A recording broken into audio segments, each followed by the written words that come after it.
আলাইহিস সালাম জেলে গেছেন। মুসা আলাইহিস সালাম কওমকে নিয়ে সাগরে ঝাঁপ দিয়েছেন। সাইয়েদনা ইব্রাহিম আলাইহিস সালাম আগুনের কুণ্ডুলিতে পড়ছেন কাকে পাওয়ার জন্য? জোরে বলেন। হযরত ইব্রাহিম আলাইহিস সালাম আগুনে পড়ছেন আল্লাহকে পাওয়ার জন্য। হযরত মুসা আলাইহিস সালাম নদীতে ঝাঁপ দিয়েছেন আল্লাহকে পাওয়ার জন্য। হযরত ইউসুফ আলাইহিস সালাম জেলখানায় গেছেন আল্লাহকে পাওয়ার জন্য। আমাদের নবীজি সাইয়্যিদুল মুরসালিন নিজের জন্মভূমি ছাড়ছেন কাকে পাওয়ার জন্য? আল্লাহকে পাওয়ার জন্য। বুখারী শরীফের হাদিসে আসছে ইন্নামাল আমালু বিন্নিয়াত ফামান কানাত হিজরাতুহু ইলাল্লাহি ওয়া রাসূলিহি ফাহিজরাতুহু ইলাল্লাহি ওয়া রাসূলিহি ওয়া মান কানাত হিজরাতুহু ইলা দুনিয়া ইউসিবুহা আও ইমরাআতিন ইয়ানকিহুহা ফাহিজরাতুহু আলা মা ইলা মা হাজারা ইলাইহি। নবীজি মদিনায় গেছেন আমার আল্লাহকে পাওয়ার জন্য। আজকে আমি তো শুধু আপনাদের কাছে অনুরোধটাই রাখছি যে ভাই আজকে থেকে নিয়ত করি আমি যা কিছু করব এটা একমাত্র কার জন্য করব। আসসালামু আলাইকুম ওয়া রাহমাতুল্লাহি ওয়া বারাকাতুহু। বিসমিল্লাহির রহমানির রহিম। আলহামদুলিল্লাহি রাব্বিল আলামিন ওয়াল আকিবাতু লিল মুত্তাকিন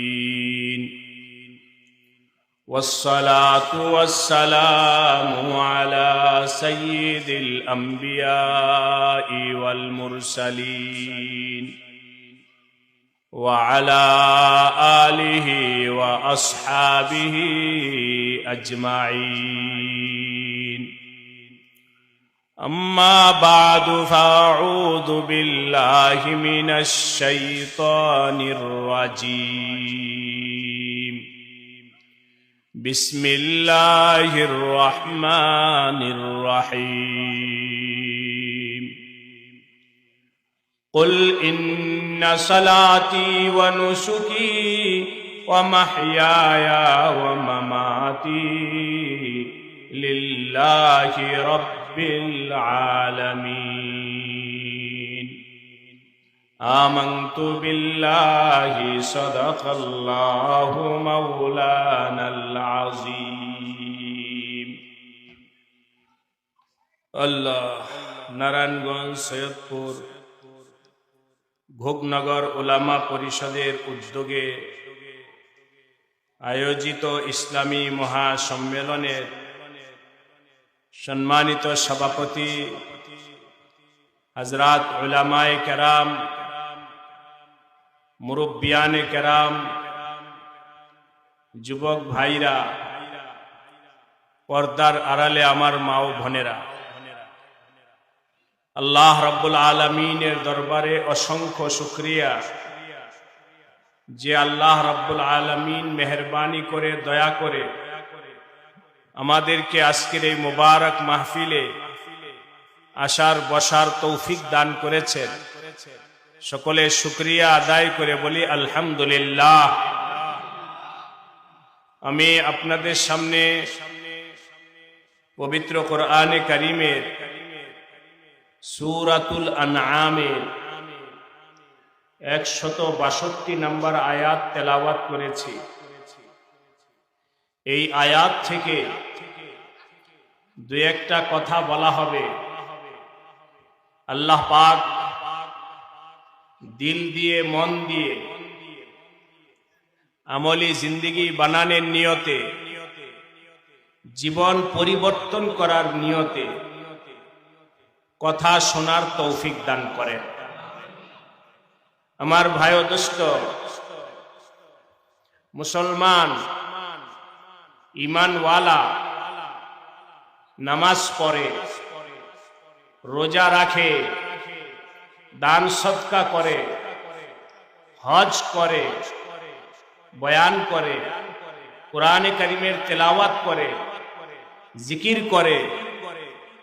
আল্লাহ পাক আমাদেরকে জিজ্ঞাসা করেন, হে ঈমানওয়ালা, তুমি নামাজ পড়ো, বলো তো দেখি, নামাজ পড়ার ক্ষেত্রে তোমার মাকসাদ কি? কেন তুমি নামাজ পড়ো? এ রোজাওয়ালা কেন তুমি রোজা রাখো? হে তেলাওয়াতওয়ালা কেন তুমি তেলাওয়াত করো? হে জিহাদওয়ালা কেন তুমি জিহাদ করো? হার তবকার লোককে আল্লাহ জিজ্ঞাসা করেন, কেন তুমি এই সমস্ত করো?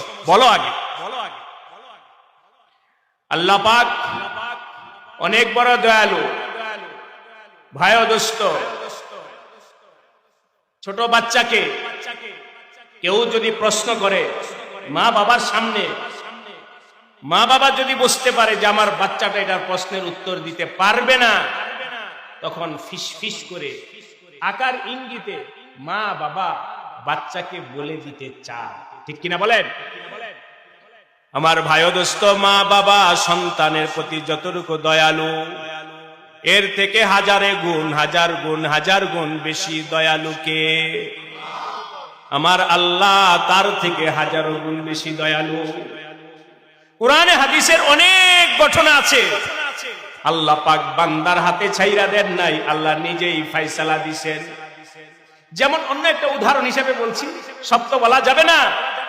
সূরাতুল ফাতিহার মধ্যে আসছে আলহামদুলিল্লাহি রাব্বিল আলামিন আর রহমানির রহিম মালিকি ইয়াউমিদ্দিন ইয়্যাকা না'বুদু ওয়া ইয়্যাকা নাস্তাঈন।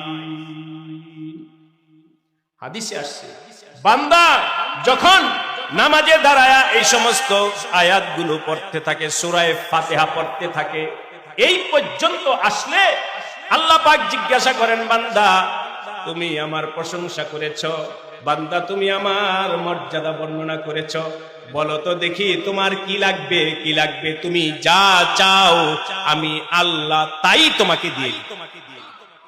চাও দেখি, কি চাও, কি লাগবে বলো। এতটুকু আয়াত পড়ার পরে আমার আল্লাহ বান্দাকে বলেন, বান্দা কি চাও? এখন বান্দার নির্বুদ্ধিতার কারণে অনেক বড় দামি সময়, দোয়া কবুলের সময়, এই সময় আল্লাহ পাক বলেন, বান্দা যদি চায়, আল্লাহ তুমি আমাকে বিদেশে একটা ভিসা দিয়ে দাও, আল্লাহ তুমি আমার একটা চাকরি দিয়ে দাও, আল্লাহ তুমি আমাকে একটা ক্ষমতা দিয়ে দাও, আল্লাহ তুমি আমাকে টাকা দিয়ে দাও। এ সমস্ত বান্দা চাইতে পারে। ঠিক কিনা বলেন? বান্দা এই সমস্ত চাইতে পারে। বান্দা যে সমস্ত চাইতে পারে, এটার প্রমাণ শোনে। এখানে আজকের মাহফিল হযরত উলামায়ে কেরামের উদ্যোগে মাহফিল। অনেক বড় বড় উলামায়ে কেরাম আছেন। আমিও এক মসজিদে, আল্লাহ পাক নামাজ পড়ানোর তৌফিক দিবেন। মুসল্লিরা আসে হযরত উলামায়ে কেরামের কাছে, মুসল্লিরা আইসা বিভিন্ন দোয়া চায়। আজকে যদি আমার ডানে বামে অনেক উলামায়ে কেরাম আছেন, মুযাকারাতান যদি জিজ্ঞাসা করি, আপনার মুসল্লিরা আপনার কাছে কি দোয়া চায়, পার্সেন্ট বলেন তো দেখি। 95% মুসল্লি হয় চাকরি অথবা ব্যবসা অথবা ভিসা অথবা রোগ ব্যাধি, এরকম হাজারো চাওয়া চায়, কিন্তু আল্লাহকে পাওয়ার জন্য দোয়া চায়, হুজুর আমার জন্য দোয়া করেন, আমি যেন আল্লাহ হয়ে যেতে পারি। কয়জন মুসল্লি চাইছে যদি জিজ্ঞাসা করি, আমার মনে হয় শতকরা 5% হবে কিনা সন্দেহ আছে। ঠিক কিনা বলেন? 95% মুসল্লি হয় ব্যবসা বাণিজ্য অথবা রোগ ব্যাধি অথবা জাদুটোনা অথবা এই সেই বিষয়ে দোয়া চাবে। আমার আল্লাহকে পাওয়ার জন্য দোয়া চানেওয়ালা মুসল্লি দোস্ত নাই। ঠিক কিনা বলেন? শুনেন, হযরত হাজী ইমদাদুল্লাহ মুহাজিরে মক্কি রাহমাতুল্লাহ আলাইহি অনেক বড় আল্লাহর ওলি ছিলেন। হযরত হাজী ইমদাদুল্লাহ মুহাজিরে মক্কি রাহমাতুল্লাহ আলাইহি আমাদের উলামায়ে দেওবন্দ হক্কানি উলামায়ে কেরামের যত সিলসিলা আছে, সব সিলসিলা, পীর মুরিদির সিলসিলা, সব হাজী ইমদাদুল্লাহ মুহাজিরে মক্কি রাহমাতুল্লাহ আলাইহি পর্যন্ত গিয়া পৌঁছে গেছেন। আমাদের বাংলাদেশে যত হক্কানি সিলসিলা আছে, পীরদের সবগুলোর সিলসিলা হাদিসার পর্যন্ত গেছে। অনেক বড় আল্লাহ আছে। যাক, ওনার সম্পর্কে আমার তো লম্বা একটা কথা শুন। হাজী ইমদাদুল্লাহ মুহাজিরে মক্কি রাহমাতুল্লাহ আলাইহি তওয়াফ করতেছেন। এই কথা বোঝা যায়? তওয়াফ করতেছেন আল্লাহর ঘরের। তওয়াফ কইরা যখন শেষ, ওই সময়টা দোয়া কবুলের সময়। তওয়াফের সময়, দোয়া কবুলের সময়। দোয়া তওয়াফের পরের সময়টা দোয়া কবুলের সময়। হাজী এমদাদুল্লাহ মুহাজিরে মক্কি রাহমাতুল্লাহ আলাইহি তওয়াফ শেষ করে আল্লাহর ঘর বাইতুল্লাহর গিলাফ ধরে বলেন, আল্লাহ ইলাহি तुझसे कोई कुछ मांगता है, इलाही मैं तुझसे तलबगार तेरा। হে আল্লাহ, তোমার কাছে কত মানুষ কত কিছু চায়, চাই কিনা? ওই যে বললাম, একটু বললাম ব্যবসা চায়, অমুক চায়, ছেলে চায়, মেয়ে চায়, বিদেশে যাইতে চায়, হাজারো মানুষ আল্লাহর কাছে হাজারো দরখাস্ত করে। इलाही तुझसे कोई कुछ मांगता है, হে আল্লাহ মানুষ হাতে উঠায়া তোমার কাছে কত কিছু চায়, আমি এমদাদুল্লাহ इलाही मैं तुझसे तलबगार तेरा। হে আল্লাহ চাকরি চাই না, ক্ষমতা চাই না, টাকা পয়সা চাই না, ইজ্জত চাই না, ছেলে মেয়ে চাই না, কিচ্ছু চাই না, আমি তোমার কাছে শুধু একটা জিনিস চাই, সেটা হলো আল্লাহ তোমাকে চাই। আরেকবার বলেন না সুবহানাল্লাহ। তোমাকে চাই, তোমাকে চাই। আমি যদি এখন আলোচনার জন্য জিজ্ঞেস, ভাই দোস্ত আপনারা বলেন, আল্লাহর এক বান্দা আমেরিকার ভিসা চায়া আমেরিকার ভিসা পাইছে, আরেক বান্দা আল্লাহকে চায়া আল্লাহকে পাইছে, বলেন তো বেশি লাভবান কে? ঠিক হাতুরান যদি কারা বলেন ঠিক? আল্লাহ সবাইকে সহি বুঝবার তৌফিক দান করে। এবার হাত নামান। তাহলে যখন আপনারা বললেন আল্লাহকে পাইছে এটাই বেশি লাভজনক, সুতরাং উলামায়ে কেরামের জবানে যখন শুনেন যে এই সময়টা দোয়া কবুলের সময়, ওই সময় আমরা কাকে চাইব? জোরে বলেন। না আমেরিকার ভিসা, না চাকরি, না ক্ষমতা, কিচ্ছু না দোস্ত। ভুলে যাও টাকা পয়সা ক্ষমতা আজ আছে কাল নাই।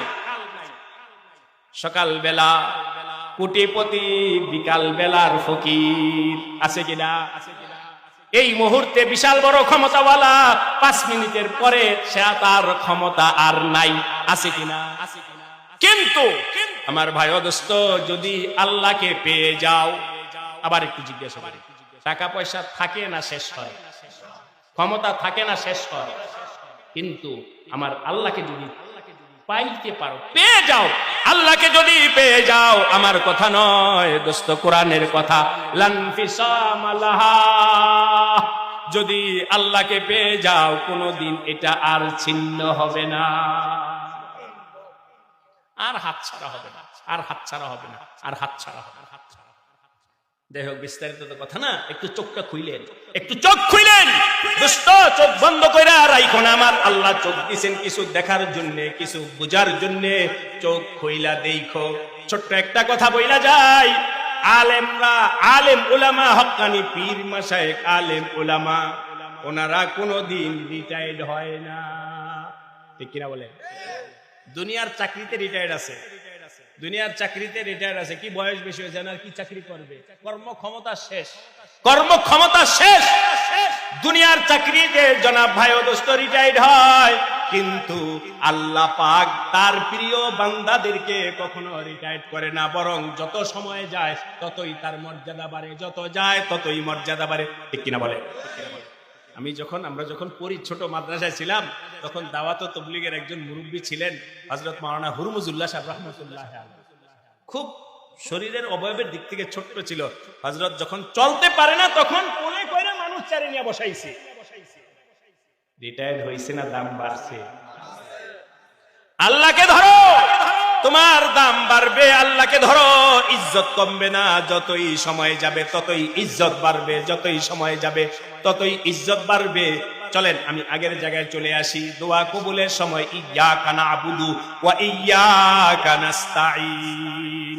আল্লাহ বলেন, বান্দা এখন তুমি কি চাইবা চাও। বোকামি কইরা যদি চায়া ফেলে যে আল্লাহ ভিসা দাও, আল্লাহ বলে তুমি কি চাইবে এটা তোমার চাওয়ার দরকার না, আমি বইলা দে এটা চাও। বলেন আল্লাহু আকবার। আমি শিখাই তোমার কি চাইলে তোমার ভালো হবে, তোমার জানা নাই, তোমার জানা নাই, তোমার জানা নাই। ছোট বাচ্চা খুশি হয়ে বলে ভাইয়া কি চাও, নাতিকে বলে কি চাও, বলে এক প্যাকেট চিপস দাও। একটা চিপসের দাম কত? 10 টাকা। দাদার পকেট হলে 1000 টাকার নোট, দাদাও দিতে চায় ওরে 1000, খায় চাই কত 10 টাকার চিপস। দাদা বলে এই বোকা চিপ দেখি ল 1000 টাকা ওকে নামে দিন কেন কি চাই চিপস কেন ও চিপসের কদর জানে 1000 টাকা দিয়ে যে এতগুলো চিপস কিনে দেবে এটা বোঝে না ভাই ও দোস্ত এই বাচ্চা যেমন টাকার মর্যাদা না বোঝার কারণে চিপস চায় বইলা গেলাম লেখা রাখতে পারেন আমার কথা নয় আমাদের আল্লামা রুমি রহমাতুল্লাহ আলাইহি অনেক বড় আলেম অনেক বড় আরিফ বিল্লাহ ছিলেন হযরত রুমি রাহমাতুল্লাহ আলাইহি বলেন খালকে আতফালান দে জুজমাস্তে খোদা দুনিয়ার যত মানুষ আছে যাদের দিলের ভিতরে আমার আল্লাহর মারিফাত নাই যার দিলের মধ্যে আল্লাহর পরিচয় নাই যার দিলের ভিতরে আল্লাহর মহব্বত নাই এই দুনিয়ার সব মানুষ ওই ছোট বাচ্চার কি চায় বলেন কি চায় 10,000 টাকা চায় না 1,000 টাকা চায় না চিপস চায় ওই চিপস মানে ভিসা চিপস মানে দোকান চিপস মানে ইজ্জত বলেন আমার আল্লাহর সামনে এগুলো চিপসেরও মর্যাদা রাখে না ঠিক কিনা বলে তো আমরা তো সব ছোট বাচ্চার মতো হয়ে গেছি আল্লাহ পাক বলেন বান্দা তুমি এসব কিচ্ছু চাইও না চাকরি ক্ষমতা টাকা পয়সা কিছু চাইও না তুমি বলো ইহদিনাস সিরাতাল মুস্তাকিম একটু সুবহানাল্লাহ বলেন কি চাবো জোরে বলেন তো ভাই এটা কে শিখাইছে আমার আল্লাহ বলেন বান্দা ইহদিনাস সিরাতাল মুস্তাকিম বলো আমি তোমাকে শিখাইয়া দিতেছি ইহদিনাস সিরাতাল মুস্তাকিম বলো ইহদিনাস সিরাতাল মুস্তাকিম বলো টাকা চাইও না ক্ষমতা চাইও না ভিসা চাইও না ইজ্জত চাইও না এসব কিচ্ছু চাইও না চাকরি চাইও না আপনারা বলতে পারেন হুজুর তাহলে আমাদের দুনিয়া কেমনে চলবে আল্লাহ আমাদের সবার দিলের মধ্যে একিন পয়দা করার তৌফিক দান করেন আল্লাহ বলেন বান্দা এটা চাওয়ার দরকার নাই আল্লাহু আকবার বলেন তোমার চাকরি চাওয়ার দরকার নাই তোমার টাকা চাওয়ার দরকার নাই তোমার ক্ষমতা চাওয়ার দরকার নাই তোমার রিজিক চাওয়ার দরকার নাই তুমি আমার সাথে সম্পর্ক করো রিজিক তোমার পিছনে চলবে ইজ্জত তোমার পিছনে চলবে ক্ষমতা তোমার পিছনে চলবে দুনিয়া তোমার পিছনে চলবে ওটা চাওয়ার দরকার औलिया ने लात मारी दौलते दुनिया पे जब आ पड़ी है पैरो उनकी सारे दुनिया सबके सब দিল না থাকার কারণে এগুলোকে মনে হবে যে গল্প বানানো গল্প না এটাই সত্য এটাই হাকিকত শুনে নেন এরপরে আমি আয়াতের মধ্যে চলে আসবো দারুল উলুম দেওবন্দ সারা বিশ্বের দ্বীনি প্রতিষ্ঠানের মধ্যে একেবারে বর্তমান জামানায় এক নাম্বার দ্বীনি প্রতিষ্ঠান যেটাকে বলা যায় দারুল উলুম দেওবন্দ ওই দেওবন্দের প্রতিষ্ঠাতা ছিলেন হুজ্জাতুল ইসলাম হযরত মাওলানা কাসেম নানতুবি রাহমাতুল্লাহ উনি একবার বৈশা ছিলেন সংক্ষেপে বলছি কারণ ঘটনা বলা উদ্দেশ্য হলো এটা বোঝানো যে আল্লাহ ওয়ালাদের জিন্দেগিটা কেমন ছিল আমাদের জিন্দেগিটা কোন দিকে যাইতেছে ভাইও দোস্ত বৈশা ছিলেন এমন সময় এক নওয়াব সাহেব আছে নওয়াব আয়েশা হযরতকে সালাম কালাম করছে করার পর থলির ভেতরের টাকা নজরানা নিয়ে আসছে হযরত ये नजराना है মানে হাদিয়া আপনার জন্য হাদিয়া আনছি হযরত নানুতুবি রহমাতুল্লাহ আলাইহি বলেন हमें जरूरत नहीं है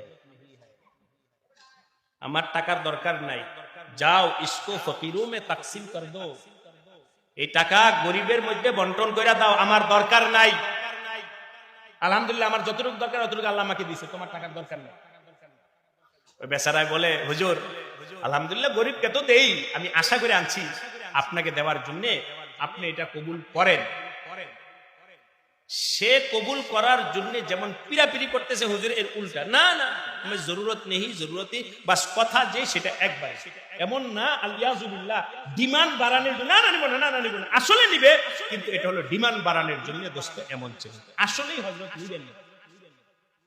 নিবেন না শেষ পর্যন্ত নওয়াব সাহেব ওই টাকাগুলো হযরতের জুতার ভেতরে বইরা রেখে গেছে আল্লাহু আকবার হযরত নেন যখন নামতেছেন জুতা পরবেন জুতার ভেতরে পা যাইতেছে না খাদেমকে জিজ্ঞাসা করলেন দেখো তো इसमें क्या है খাদেম জুতা খুইলা দেখে এটার মধ্যে টাকা বলে হযরত নওয়াব সাহেব ने इसमें रखे हजरत বলেন দেখো আল্লাহ का कुदरत देखो দুনিয়াদার দুনিয়াকে পিছে চলতে हैं।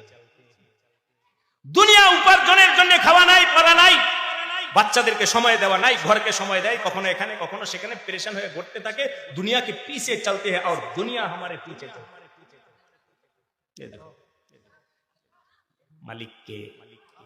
তো জোরে বলেন, ইজ্জতের মালিক কে? রিজিকের মালিক কে? সবকিছুর মালিক কে? আরে ভাই, মালিককে ধরো। তোমার যা লাগে সব কিছু চাওয়া ছাড়া আমার আল্লাহ পূরণ করে দেবে। আল্লাহ আমাদের সবাইকে বুঝবার তৌফিক দান করে।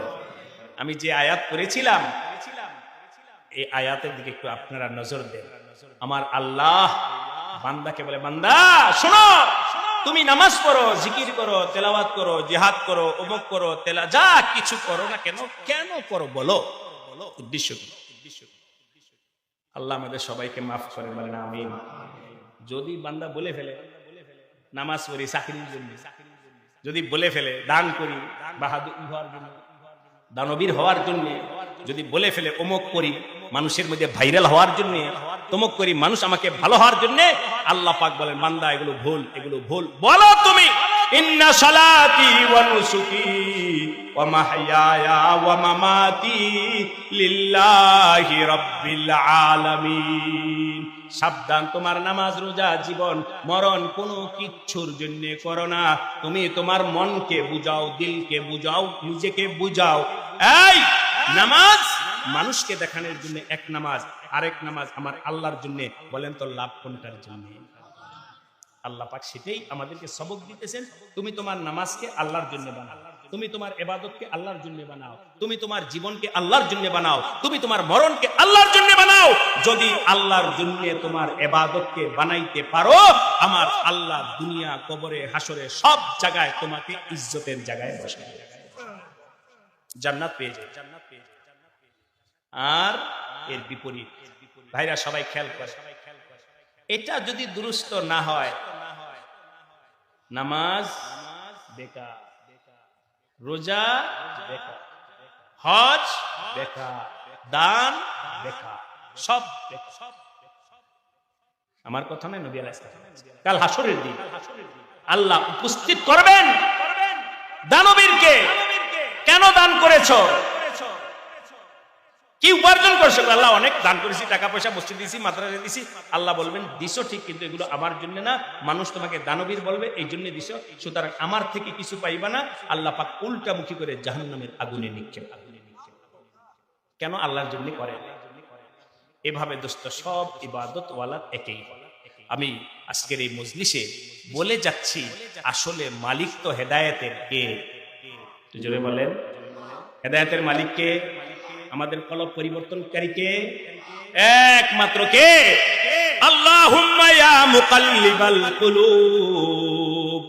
কলব কলব, সেখানে কারো হাত পুছতে পারে না, একমাত্র কার হাত?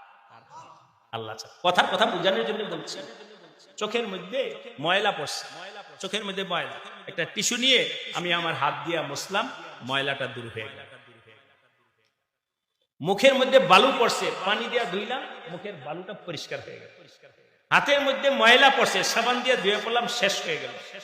ভাইরা, আপনাদেরকে জিজ্ঞাসা করি, কলবের মধ্যে ময়লা পড়ছে, টিস্যু দিয়ে মুছলে চলে যাবে, সাবান দিয়ে ধুইলে চলে যাবে। আরে সাবান দিয়ে ধোয়ার জন্য তো আমার হাতটা সেখানে পৌঁছতে হবে, হাতেই তো আমি সেখানে পৌঁছাইতে পারতেছি না। ওই কলব পর্যন্ত হাত পৌঁছাইতে পারেন একমাত্র কে? এই জন্যে আমার নবীজি শিখাইছেন, আল্লাহুম্মা ইয়া মুকাল্লিবাল কুলুব সাব্বিত কলবি আলা দীনিক। হে কলব পরিবর্তনকারী আল্লাহ, আমি পারবো না, আমি পারবো না, কেউ পারবে না, দুনিয়ার কেউ পারবে না। আমার কলবটাকে পরিবর্তন করতে পারো একমাত্র তুমি, তুমি ছাড়া আর কেউ পারে না, আর কেউ পারে না। ওয়াজও নয়, নসিহত নয়, আলেমরা নয়, পীর মাশায়েখ নয়, ফকির ফাকারা নয়, কেউ পারে না, কেউ পারে না। একমাত্র পারেন কে? আল্লাহ ছাড়া কেউ কারো কলব পরিবর্তন করতে পারে। একটু আপনাদেরকে জিজ্ঞাসা করি, বলতে পারবেন আপনারা? আলোচনার সুবিধার জন্য নবী আলাইহিস সালাতু ওয়াস সালামের চাচা আবু তালেব, ওনার কলবটা, ওনার মনটাকে পরিবর্তন করতে ওনার ভাতিজা আমাদের নবীজি চাইছিলেন কিনা? চান নাই? যেন মনটা একটু নরম করে আমার আল্লাহকে মাইনা নেয়, মনটা একটু নরম কইরা যেন কালিমাটা একবার পইরা ফেলে, মনটা একটু পরিবর্তন কইরা আমার আল্লাহর কালিমাটা যেন পরে। এর জন্য দোস্ত আমার নবীজি বহুত চেষ্টা করছেন, বহুত চেষ্টা করছেন। শেষ পর্যন্ত আল্লাহ কি বললেন? ইন্নাকা লা তাহদি মান আহবাবতা ওয়ালাকিন্নাল্লাহা ইয়াহদি মাইয়াশা। হে আমার হাবিব শুইনা নেন, লা তাহদি মান আহবাবতা, আপনি যাকে চান তাকেই হেদায়েত দিতে পারবেন না। ওয়ালাকিন্নাল্লাহা ইয়াহদি, শোনেন শোনেন শোনেন, হেদায়েত দিতে পারেন একমাত্র কে? সুতরাং ভাই দোস্ত আমার, আপনার কলব পরিবর্তন কেউ করতে পারবে না। আজকে এখানে যখন আমি আসতেছি তখন চিন্তা করতেছি ভাইরা বসছেন, কি বলবো কি দিব, ওনাদেরকে কিছু দেওয়ারও আমাদের ক্ষমতা নাই, কিচ্ছু নাই, শুধু বলার একটা সুযোগ আল্লাহ আমাদেরকে দিয়েছেন, বলতেছি। কিন্তু দিল পরিবর্তন করনেওয়ালা একমাত্র আমার আল্লাহ। যদি আল্লাহ করে দেন আলহামদুলিল্লাহ, জোরে বলেন আলহামদুলিল্লাহ, আর না করলে কিছু। যাই হোক সব আমল একমাত্র আল্লাহর জন্য করব, এই নিয়তটা চেষ্টাটা করবেন কে? একটু হাত তুলে দেন। আল্লাহ আমাদের সবাইকে তৌফিক দান করেন। আর দুইটা কথা বলো, দুইটা ভাই ও দোস্ত, নবীদের কলব, সব নবীদের কলব ছিল আল্লাহমুখী। কোন নবীর কলব দুনিয়ার ইজ্জত, দুনিয়ার দৌলত, দুনিয়ার বাদশাহীর দিকে ছিল না। সব নবীর কলব ছিল আল্লাহমুখী। সুবিধার জন্যও আল্লাহ থেকে দিলকে ঘোরায় নাই, বিপদে পইরাও আল্লাহ থেকে দিলকে ঘোরান নাই। সব সময় তাদের দিলটা, মনটা একমাত্র দাবিত ছিল কার দিকে? ইন্নী ওয়াজ্জাহতু ওয়াজহিয়া লিল্লাযী ফাতারাস সামাওয়াতি ওয়াল আরদ। লম্বা কথা বলবো না, ছোট্ট কইরা বলতেছি শোনেন। সাইয়্যিদানা হযরত ইউসুফ আলাইহিস সালাম, পবিত্র কোরআনে কারিমে ওনার আলোচনা অনেক মোটামুটি ভাবে লম্বাই আল্লাহ করেছে। একটা হালাতের সম্মুখীন হলো। হালাত হলো মিশরের রানী ওনার প্রতি আসক্ত ছিল। মিশরের রানী ওনার প্রতি আসক্ত ছিল। যদি ওই রানীর কথা মানা হয়, হযরত সাইয়্যিদানা ইউসুফ আলাইহিস সালাম দেখছেন, যদি রানীর তাকাজা পূরণ করা হয়, তার কথা যদি মানা হয়, তাহলে দুনিয়াতে ইজ্জত পাওয়া যাবে, আপাতত সম্মান আপাতত পাওয়া যাবে। যেহেতু রানী বলছে, নগদ ইজ্জত পাওয়া যাবে, নগদ সম্মান পাওয়া যাবে, নগদ অনেক কিছু পাওয়া যাবে, কিন্তু কাকে পাওয়া যাবে না? জোরে বলেন। আর যদি তার কথা রক্ষা না করি, তাহলে নগদ আমাকে জেলখানায় যাইতে হবে, জেলে যাইতে হবে, জেলে যাইতে হবে, আমাকে জেলে যাইতে হবে যদি তার কথা রক্ষা করা না হয়। তাহলে এবার বলেন, ইউসুফ আলাইহিস সালামের সামনে দুইটা অপশন আসছে। একটা হলো আল্লাহর কথা রাখা, আরেকটা হলো রানীর কথা রাখা। রানীর কথা রক্ষা করলে দুনিয়াতে সাময়িক নগদ লাভ, ঠিক কি না? আল্লাহর কথা রক্ষা করলে নগদ কষ্ট, জেলখানা। ভাই কথাটা কি সবাই বুঝছেন? আল্লাহর কথা রক্ষা করলে নগদ কষ্ট, জেলখানা, আর আমার আল্লাহর নাফরমানি করলে নগদ লাভ। এবার আপনি একটু চোখটা বন্ধ কইরা দেখেন, আল্লাহ না করুক যদি আমার সামনে এমন দুইটা অপশন আসে কোনো ব্যাপারে, একদিকে আল্লাহ আরেকদিকে দুনিয়া, একদিকে আল্লাহ আরেকদিকে দুনিয়া, একদিকে আল্লাহ আরেকদিকে দুনিয়া, একদিকে আল্লাহ আরেকদিকে ইজ্জত, একদিকে আল্লাহ আরেকদিকে টাকা পয়সা, একদিকে আল্লাহ আরেকদিকে ক্ষমতা, একদিকে আল্লাহ আরেকদিকে সমাজ, কোন দিকে যাইবে? কোন দিকে? পারবে? জোরে বলেন। আল্লাহ তৌফিক দান করেন। তৌফিক না দিলে সম্ভব না। বলা সহজ, করা তা করলেন, বলা কি করা কঠিন। আপনাদের সাথে তো আমাদের উঠা বসা, আপনারা আমরা দূরের মানুষ না।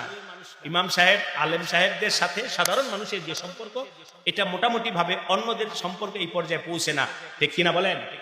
ব্যক্তির মনের কথাটা আইসা দুনিয়ার আর কারো কাছে না বলে ইমাম সাহেবের কাছে বলে।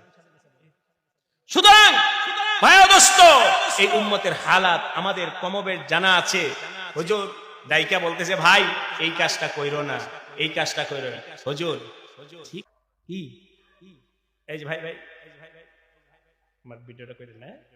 হুজুর ঠিক আছে কথা, বুঝেন কথা কি, কিন্তু কিন্তু বুঝেন, কিন্তু কি, ছেলে মেয়েরা হুজুর মানবে না, সমাজ মানবে না, স্ত্রী মানবে না, অমুক মানবে না, এই জন্যে বাধ্য হইয়া করতে হবে। হইল ঠিক বলছি কিনা বলেন? আমাদের হালাত এরকম আছে কি নাই বলেন? শোনেন সাইয়েদনা ইউসুফ আলাইহিস সালাম উত্তরে কি বললেন আমার ভাই ও দোস্ত? আল্লাহর কোরআন পড়ো, কোনো বানানো কিচ্ছা কাহিনী নয়, আল্লাহর কোরআন কইলা দেখো। হযরত ইউসুফ আলাইহিস সালাম বললেন, চিন্তা করলেন কি করা যায়। হযরত ইউসুফ আলাইহিস সালাম আল্লাহকে বললেন, রাব্বিস সিজনু আহাব্বু ইলাইয়া, এ আল্লাহ জেলখানাটাই আমার কাছে বেশি পছন্দনীয়। একটু জোরে বলেন, কোনটা পছন্দনীয়? জেলখানা, জেলখানাই পছন্দনীয়, জেলখানা পছন্দনীয়, জেলখানা পছন্দনীয়। কেন? জেলখানায় আল্লাহ আছে। এই ক্ষেত্রে কোথায় আল্লাহ আছে? জেলখানায় কে আছে? কারণ এখানে যদি আমি থাকি তাহলে মিশরের রানীর কথায় আল্লাহ তোমার নাফরমানি করা লাগবে, জেলখানায় যদি চলে যায় আমার আল্লাহর নাফরমানি করা লাগবে না। বলেন তো খুশি হবেন কে? জেলখানায় গেলে খুশি হবেন আল্লাহ, আর রাজ সিংহাসনে বসলে নারাজ হবেন আল্লাহ। রাব্বিস সিজনু আহাব্বু ইলাইয়া। আল্লাহ আমাদের সবাইকে সহি বুঝবার তৌফিক দান করেন। এবার আপনাদেরকে জিজ্ঞাসা করি, ইউসুফ আলাইহিস সালাম জেলখানায় স্বেচ্ছায় গেছেন না জবরদস্তি নিছে? স্বেচ্ছায়। স্বেচ্ছায়। স্বেচ্ছায় কেন গেলেন? কেন গেলেন? জোরে বলেন। আল্লাহকে পাওয়ার জন্য, আল্লাহকে পাওয়ার জন্য স্বেচ্ছায় কারাবরণ, আল্লাহকে পাওয়ার জন্য স্বেচ্ছায় জেলখানায় গেলেন হযরত সাইয়্যিদানা ইউসুফ আলাইহিস সালাম। মাঝখানে একটু কথা বলতে চাই, আপনারা কষ্ট পাইবেন। আল্লাহ আমাদের সবাইকে সহি বুঝবার তৌফিক দান করেন। আমাদের দেশের মানুষ মুসলমান ভালো, আলহামদুলিল্লাহ। আল্লাহ সবাইকে আরো ভালো হওয়ার তৌফিক দান করেন। আলেমদের ব্যাপারে অনেক ক্ষেত্রে ভালো সুধারণা রাখে, তবে কোথাও কোথাও সুধারণাটা গলত ইস্তেমাল হয়, ব্যবহার হয়। একজন ষড়যন্ত্র করে ইমাম সাহেবের বিরুদ্ধে মামলা দিছে, পুলিশ ধইরা নিছে। মুসল্লিরা কি বলে, হায় হুজুর এত খারাপ, ঠিক কিনা বলে? হুজুর জেলখানায় গেছে। এটা আর সমাজের মানুষ দেখতে চায় না যে হুজুর জেলখানে গিয়ে আসলে অন্যায় করে গেছে, না নির্দোষ হওয়া সত্ত্বেও তার মর্যাদা বাড়ানোর জন্য আল্লাহ পাক তাকে জেলখানায় নিছে। ঠিক কিনা বলেন? অনেক শিক্ষিত মানুষ, সমাজদার মানুষ, জ্ঞানী মানুষ হয়ে বলে, হুজুর সম্পর্কে আগে তো অনেক ভালো ধারণা ছিল, হুজুরকে পুলিশ তালাশ করতেছিল, অবশ্যই হুজুর কি খারাপ? আপনাদেরকে জিজ্ঞাসা করি, ইউসুফ আলাইহিস সালাম জেলখানায় গেছেন কিনা? খারাপ। জোরে বলেন খারাপ। যদি কেউ খারাপ বলে ইউসুফ আলাইহিস সালামকে, তার ঈমান থাকবে না। ইউসুফ আলাইহিস সালাতু ওয়াস সালাম জেলখানায় গিয়া যেমন তার মর্যাদা বাড়ছে, আল্লাহ পাকের আরো বেশি তাকাররুব হাসিল করছে। আমার ভাই ও দোস্ত, আজকে ষড়যন্ত্রের শিকার হয়ে কোন আলেম যদি জেলখানায় যায় তার মর্যাদাও বাড়বে, ঠিক কিনা? আমাদের শাইখুল ইসলাম হযরত হুসাইন আহমদ মাদানী রাহমাতুল্লাহ আলাইহি, ওনার জিন্দেগির ব্যাপারে খুব মুজাহাদা জিন্দেগি ছিল, অনেক কষ্টের জীবন ছিল। হযরতের ব্যাপারে বলা হয়েছে আধি জিন্দেগি রেল মে আর আধি জিন্দেগি জেল মে। জীবনের অর্ধেক জেলে গেছে আর অর্ধেক গেছে হলো রেলে। মানে যখনই বাহিরে ছিলেন তখন সারা ভারতবর্ষে সফর করেছেন, আবার জেলখানায় চলে গেছে। আদি জিন্দেগি রেল মে আদি জিন্দেগি জেল মে। ওনাদের সেই জেলের কারাবরণ করার কারণে আজকে আমরা স্বাধীন দেশ পেয়েছি, ঠিক কিনা বলেন? যাই হোক, আমি আমার আগের জায়গায় ফিরে আসি। আমার ভাই ও দোস্ত, নবীরা সব ধরনের বিপদে পড়েও আমার আল্লাহকে পাওয়ার জন্য কষ্ট সাধনা ত্যাগ করেছেন কিনা? ইউসুফ আলাইহিস সালাম জেলে গেছেন, মুসা আলাইহিস সালাম কওমকে নিয়ে সাগরে ঝাঁপ দিয়েছেন। সাইয়েদনা ইব্রাহিম আলাইহিস সালাম আগুনের কুণ্ডুলিতে পড়ছেন কাকে পাওয়ার জন্য? জোরে বলেন। হযরত ইব্রাহিম আলাইহিস সালাম আগুনে পড়ছেন আল্লাহকে পাওয়ার জন্য। হযরত মুসা আলাইহিস সালাম নদীতে ঝাঁপ দিয়েছেন আল্লাহকে পাওয়ার জন্য। হযরত ইউসুফ আলাইহিস সালাম জেলখানায় গেছেন আল্লাহকে পাওয়ার জন্য। আমাদের নবীজি সাইয়্যিদুল মুরসালিন নিজের জন্মভূমি ছাড়ছেন কাকে পাওয়ার জন্য? আল্লাহকে পাওয়ার জন্য। বুখারী শরীফের হাদিসে আসছে ইন্নামাল আমালু বিন্নিয়াত ফামান কানাত হিজরাতুহু ইলাল্লাহি ওয়া রাসূলিহি ফাহিজরাতুহু ইলাল্লাহি ওয়া রাসূলিহি ওয়া মান কানাত হিজরাতুহু ইলা দুনিয়া ইউসিবুহা আও ইমরাআতিন ইয়ানকিহুহা ফাহিজরাতুহু আলা মা ইলা মা হাজারা ইলাইহি। নবীজি মদিনায় গেছেন আমার আল্লাহকে পাওয়ার জন্য। আজকে আমি তো শুধু আপনাদের কাছে অনুরোধটাই রাখছি যে ভাই আজকে থেকে নিয়ত করি আমি যা কিছু করব এটা একমাত্র একমাত্র একমাত্র কার জন্য করব? একটু জোরে বলেন। আল্লাহর জন্য করব। কাউকে দেখানোর জন্য, কারো প্রশংসা পাওয়ার জন্য, কারো ভালো মন্দ পাওয়ার জন্য, আমি আমার আল্লাহর জন্য করব। এই কারণে যদি কেউ আমাকে গালি দেয় অসুবিধা নাই, কেউ যদি আমার বদনাম করে অসুবিধা নাই, কেউ যদি আমাকে কষ্ট দিতে চায় তাও আমি আনন্দের চিত্তে গ্রহণ করে নিব। আমার ভাই ও দোস্ত কেউ যদি আমার প্রশংসা করে সেদিকে আমি তাকাবো না, আমি তো তাকাবো একমাত্র কার দিকে? এই জন্যে এভাবেই গত সপ্তাহে আমি আমার ভাইদেরকে বললাম যে ভাই আপনার দিলের মধ্যে কলবের মধ্যে হাত দিয়া বলেন যে আসলে কি আল্লাহর জন্য কিছু করার মানসিকতা রাখেন, নিজের কলবের সাথে বুঝেন, নিজের মনের সাথে যোগ বিয়োগ করেন। ভাই ও দোস্ত কাজে আসবে, নতুবা খালি হাতে দুনিয়া থেকে যাওয়া লাগবে। খালি হাতে দুনিয়া থেকে যাওয়া লাগবে, চাই আপনি যা কিছু করেন না, সারা দুনিয়াতে আপনার চর্চা হোক, নারায়ে তাকবীর জিন্দাবাদ হোক, কিন্তু কিছুই কবরে যাবে না, সব দুনিয়ার উপরে রয়ে যাবে। যদি আসলেই আপনারা বলে থাকেন যে আমি আল্লাহর জন্য কিছু করতে চাই, তাহলে ছোট্ট একটা কথা বলি, এখান থেকে শুরু করেন। তবে আমি যেটা বলবো এখন এটাই যে চূড়ান্ত তা নয়, এটা হলো একটা শুরু করা, আমলের একটু শুরু করা। রাজি আছেন?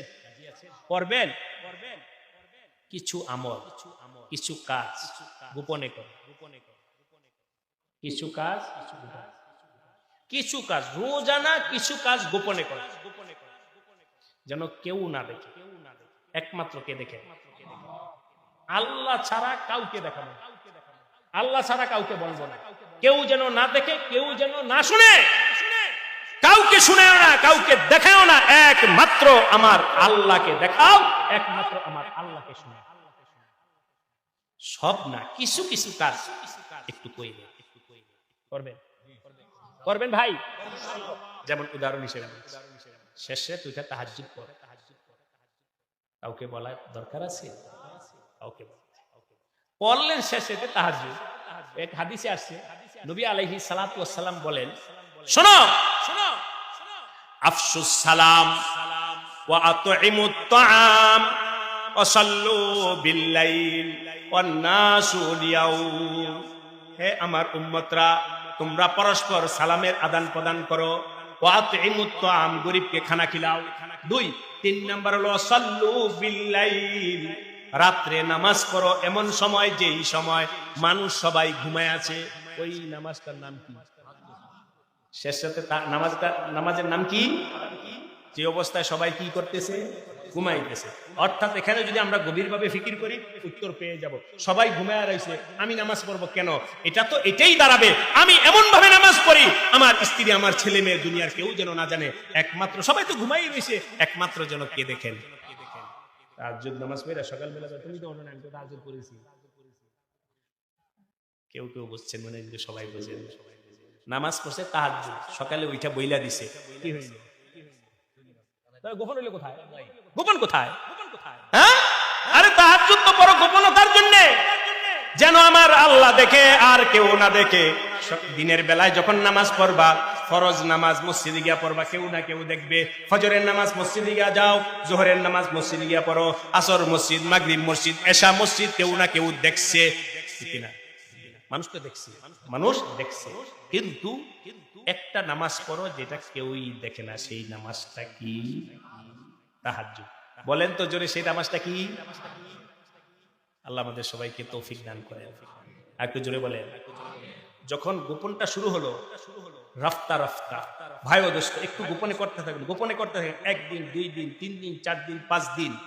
বলেন তো এই গোপনে ইবাদতটা করতেছেন একমাত্র কাকে দেখানোর জন্য? আর একটু জোরে বলেন। 1 দিন 2 দিন 3 দিন 4 দিন 5 দিন 10 দিন যখন তুমি গোপনে পড়তেই থাকলা, আল্লাহ দেখলেন আর কেউ দেখে না, আর কেউ দেখে না। চলতে চলতে কাদেরে কুদরতদারি হরচে খাহাদ আকুনি মুরদারা জিন্দা কুনি, ও জিন্দারা মুরদা কুনি। ওই নামাজটা যখন আমার আল্লাহর জন্য হয়ে গেছে, এখন হওয়া যখন শুরু হয়েছে, আগেই বলেছিলাম গোপনে করাটা শুরু করে। যখন গোপনে চলতে চলতে আল্লাহ পাক ওই আল্লাহর জন্য করাটা এবার ফজরেও লাগায়া দিবেন। একটু সুবহানাল্লাহ একটু বলে নেন। পরে বলতেছি, আমি খুলে বলতেছি। ফজরের নামাজ পড়ছেন, মানুষ দেখছে কিনা? মানুষ দেখছে। ফজরের নামাজ পড়ছেন জামাতের সাথে, মানুষ দেখছে ঠিকই, কিন্তু আমার আল্লাহ আপনার কলবটাকে মানুষ থেকে সরায়া আল্লাহর দিকে ফিরায় দিলেন। মানুষ দেখতেছে আমি নামাজ পড়তেছি, কিন্তু আমার মনে নাই এই কথা যে কে দেখতেছে। মানুষ দেখতেছে এই কথা আমার মনে নাই। আমার মনে আছে যে আমি কার জন্য পড়তেছি, কে আমাকে দেখলো কে দেখলো না, তোমার দিল তো এটা নাই। ওই যে গোপন পড়তে পড়তে আল্লাহর সাথে যখন তোমার দিল লাগা গেছে, এখন সারা দুনিয়ার মানুষ দেখা সত্ত্বেও তোমার দিল তো লাগা আছে একমাত্র কার দিকে? আল্লাহ। তখন তোমার জাহেরটাও ওই বাতেন ঠিক করে দিবে, জাহের বাতেন ঠিক করে দিবে, প্রকাশ হবে, কিন্তু তারপরও মানুষের দিকে নজর যাবে না। কারে পাকারা কিয়াস আজ খুদমাগির গরচে বাসাদ দরনা বিস্তান শেরশির। এই জন্য ভাই ও দোস্ত বুঝা নাও, আল্লাহ আমাদের সবাইকে বুঝবার তৌফিক দান করেন। আল্লাহ ওয়ালা নামাজ পড়তেছে, শুধু পড়তেছেন এমনি বুঝানোর জন্য আপনাদের বলছি, মাইকে পড়তেছে। তাহলে বুঝেন মাইকে পড়তেছে মানে সবাই শুনতেছে।